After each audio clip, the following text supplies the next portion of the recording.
some women, me, I'm putting myself in that category, make it okay for niggas not to be shit. By that, we'll get with somebody who we know ain't shit, right? Just go through the motions, you know, just being in our relationship because we so happy that somebody love us. But we can just love ourselves if that makes sense. Take care of the household, do what we gotta do, because in reality, we just not feeling like we housing a nigga. But in reality, we housing a nigga. And from the outside looking in, it looked like he's helping or contributing because your life is still going on the same. Stop, don't touch me. Hey. Don't touch me, little man. Move, get back. Come on now. Get back. Move, bro. Move, get back. Get back. No, I'm not. Get back. Please move from my car, bro. Move, little man. Please move. Oh, you on that? Move, little man. Move. Get my door, please. Get my door. Right. On June 11th, 2025, a 32-year-old woman was shot dead for revealing her boyfriend's secret on social media. At 11:47 a.m., police would receive a panicked 911 call. On the other end of the line was a juvenile, terrified, sobbing, reporting that his mother had just been shocked. When investigators rushed to the home on State Road 715, the scene inside was nothing short of horrifying. Lying on her bed was the woman's lifeless body riddled with 12 gunshot wounds. Worst of all, surrounding her were children screaming in terror. After witnessing the brutal moment their mother's life was stolen in front of them, as police pieced together the puzzle, the truth sent shivers through the community. The killer wasn't a stranger. It was her own boyfriend. He had shot her dead for daring to reveal his secrets on social media. But what investigators would soon uncover was even more chilling. This wasn't the first time he had turned violent. In fact, welcome my lovely supportive fans. Your voice matters. Please subscribe to Viral Crime Stories. Please, don't let this story die silently. Like and share, please. Now let's look at the life and death of Shantae Butts.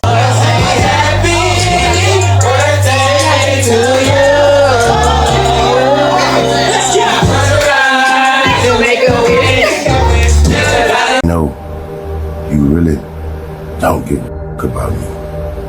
I pray that the good Lord forgives me and he sent me into heaven. But this is too much for me on this earth. I'm stressing, I'm not sleeping, my mind is everywhere, and this has really taken a toll on me. Born in West Palm Beach, Florida in the early 1990s, Shantae Letitia Butts, lovingly called Shay, grew up in South Florida. Her childhood was marked by instability. I'm finna be 31, and I was adopted as a child. Between adopted and foster, I don't think people know this, is when you adopted, you belong in that family. So therefore, the state can't come and take you out of that household. Now, if you fostered, you could just get taken at any moment whenever the person choose to get a child. Like if they want a child and they want you, they could just take. She had been adopted and spoke openly about how that experience shaped her outlook on family. In love for Shantae, family meant everything she wanted to give her children, what she never fully had herself: stability, protection, and unconditional love. As an adult, she built her entire world around her children. Social media posts showed her constantly attending school events,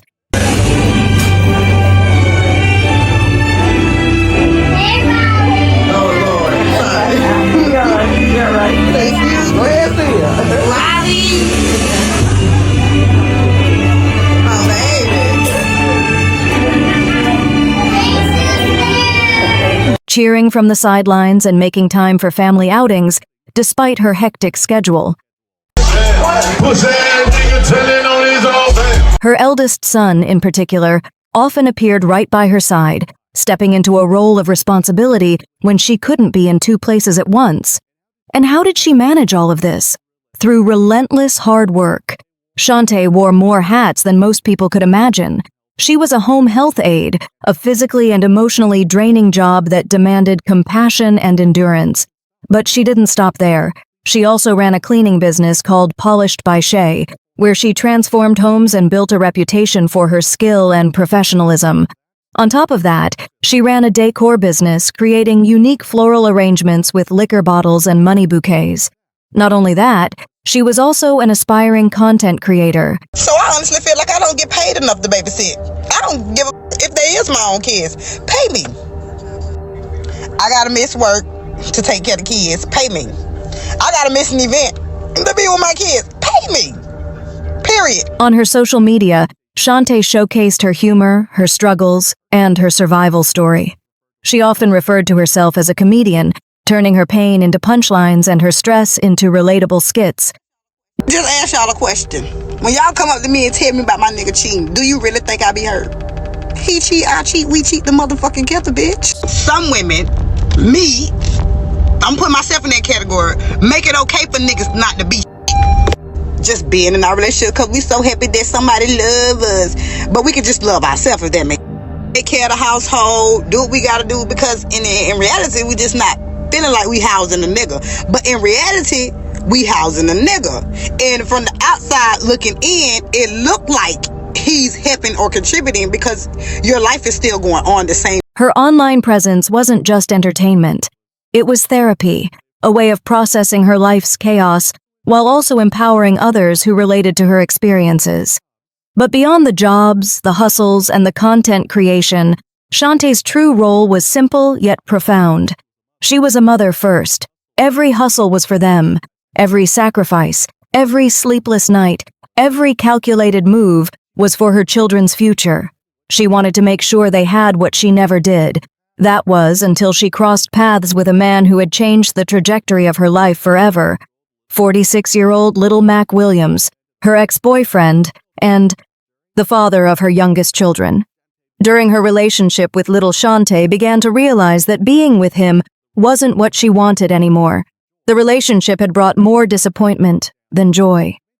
After enduring enough letdowns, she made the difficult decision to let go of Little Mac and move forward with her life. She even opened her heart to a new relationship, hoping for a fresh start. But leaving a Little Mac behind wouldn't be so simple. He wasn't ready to let her go, and that refusal to accept the end of their relationship would soon spiral into something far darker. What Shantae didn't know was that Little Mac was a man with a violent past and a history of terrorizing women. What made Shantae's story so devastating was that she saw it coming. She knew the danger she was in. She warned authorities again and again, and yet nothing stopped him. Little Mac had a long record of domestic violence and criminal behavior that stretched back years. In 2014, he was arrested after another ex-girlfriend accused him of sexual battery. Police found her with visible injuries, swelling, bruises, and a massive hematoma on her forehead. Little Mac was charged with felony battery, domestic battery by strangulation, and false imprisonment. But instead of facing years in prison, he served just 36 days in jail. But that didn't stop him. In 2018, another woman reported that Williams wouldn't stop showing up to her house, refusing to leave and tampering with her security cameras. He was arrested again, but convicted only of trespassing. His punishment, 59 days in jail, but his violence would only escalate further. By 2023, he struck a woman in the head with an object during a dispute, sending her to the hospital. Once again, he was arrested, but only served 2 days behind bars.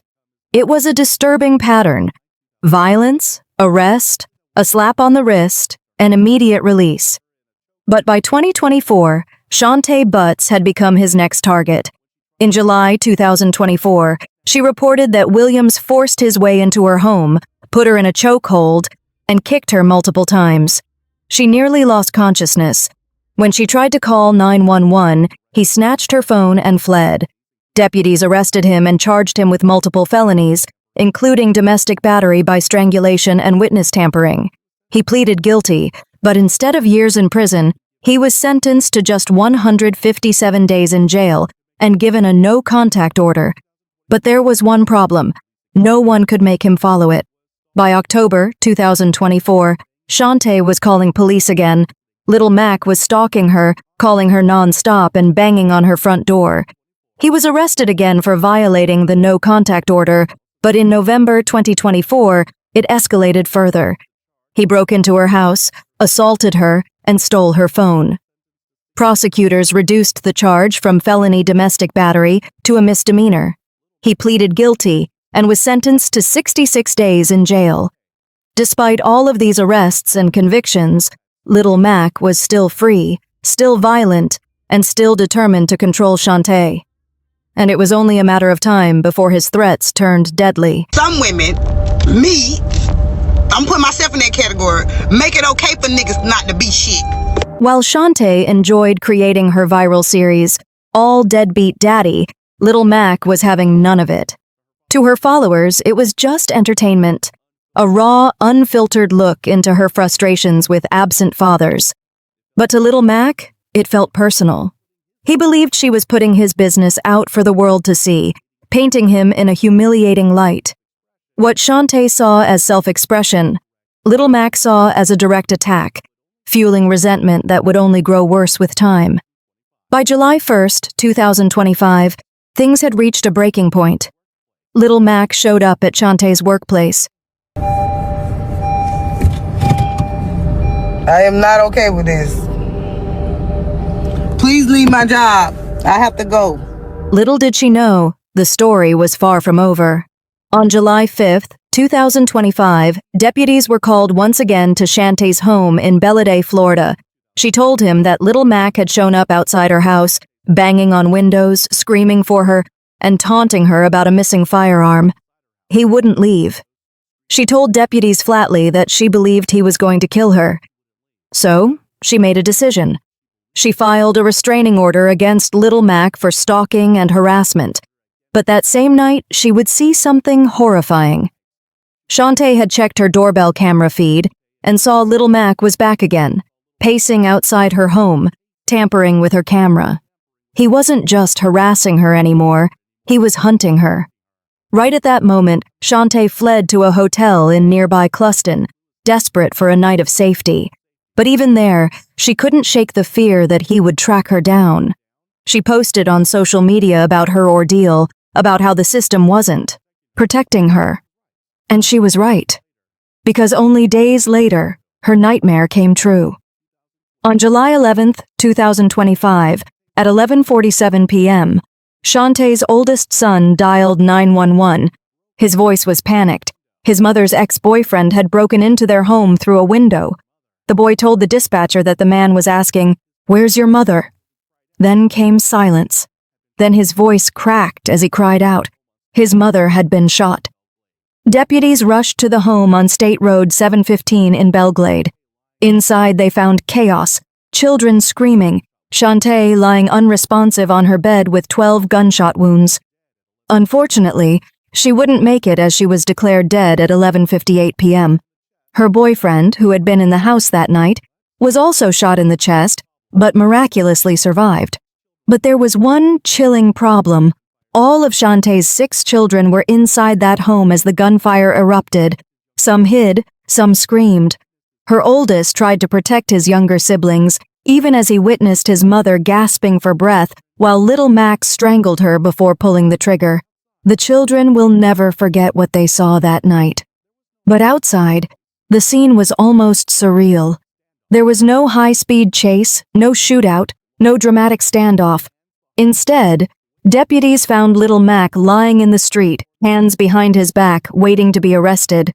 The same man who had tormented Shantae for years surrendered like a coward after ending her life. After years of evading true accountability, he finally allowed himself to be taken into custody. When questioned, Little Mac denied everything. He claimed he didn't know who the other man in the house was, insisted he never fired the gun, and said he had no idea where it was, even though Shantae had recently reported that he stole her firearm. But investigators weren't fooled. They found scratches on his face and body, clear signs of a violent struggle. Inside the home, they found evidence of a brutal fight, and most damning of all, they had the testimony of Shantae's children, who watched in horror as he murdered their mother. It was only after examining the evidence that the horrifying truth emerged. Every step of this crime had been predictable, every warning sign had been documented, and still nothing had been done to stop it. To understand how this happened, detectives went back through Little Mac's records. What they found painted a picture of a violent repeat offender who should have been behind bars years earlier. Shantae had warned them all. She told deputies. She told the courts, and she told her friends and family that he was going to kill her. She even fled her own home days before her death, knowing he was circling her like a predator. And still, the system did not protect her. News of Shantae's murder devastated Belgrade. Neighbors described her as a hard-working single mother who did everything she could for her children. Now, the children are left without their mother. Her oldest son, who called 911 that night, will forever carry the trauma of describing the man who murdered his mom to the community. It was both a relief and an outrage. Relief that he was finally off the streets. Outrage that it took Shantae's death for it to happen. Being found guilty of choking Shantae Butts in July of last year, court records showed the most jail time Little Mac Williams served was 157 days, with each case after that carrying less time in jail. This was not just the story of one man's violence. It was the story of a system that consistently downplayed domestic abuse until it ended in murder.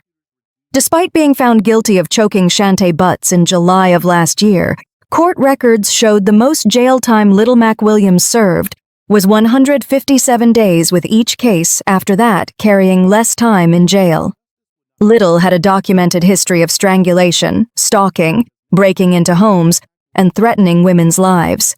Yet time and time again, prosecutors reduced charges, judges handed out slaps on the wrist, and jail sentences lasted days instead of years, until July 11, 2025, when those failures all converged into tragedy.